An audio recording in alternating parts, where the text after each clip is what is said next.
మంత్రి కోమటిరెడ్డిపై తప్పుడు వార్తలు రాయాలని చెప్పిన వాడికి బయటకు వచ్చి మాట్లాడే దమ్ముందా అని ప్రశ్నించారు పీసీసీ వర్కింగ్ ప్రెసిడెంట్ జగ్గారెడ్డి.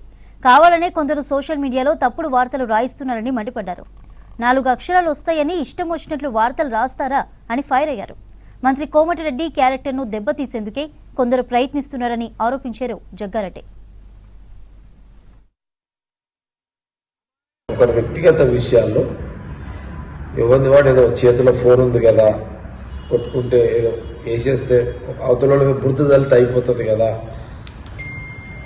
ఇది మంచి సాంప్రదాయం కాదు. ఎవరు చేసినది చాలా తప్పు. ఇది మూర్ఖులు, ఇలాంటి ప్రచారం చేసే వాళ్ళు మూర్ఖులు. వాళ్ళు ఎవరైతే లేకపోతే కోమటిరెడ్డి వెంకటరెడ్డి మీద ఎవరన్నా ఇలాంటి వార్తలు రాయండి అని ఎవరన్నా ప్రోత్సహిస్తే కూడా అది వాళ్ళకు కూడా ఇది మంచి పద్ధతి కాదు. చేతుల కలం ఉంది కానీ మీరు రంగముద్దుడేనారా?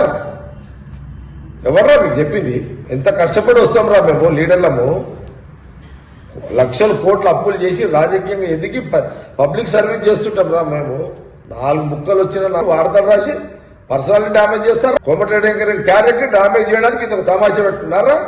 ఎంత కష్టపడి వచ్చి కోమటిరెడ్డి వెంకటరెడ్డి మీకు తెలుసారా? ప్రోత్సహించినోడు ముందుకు వచ్చి చెప్పేంత ఆ ధైర్యం, ఆ గట్స్ ఉన్నాయా? ఎవడైనా ఇవి వెంకటరెడ్డి మీద ఈ వీడియోస్ వేయండి, స్టోరీస్ వేయండి చెప్పేంత వాడికి ఎవరికైనా గట్స్ ఉన్నాయా? వాడు మగోడైతే వాడు వచ్చి బయట మాట్లాడమని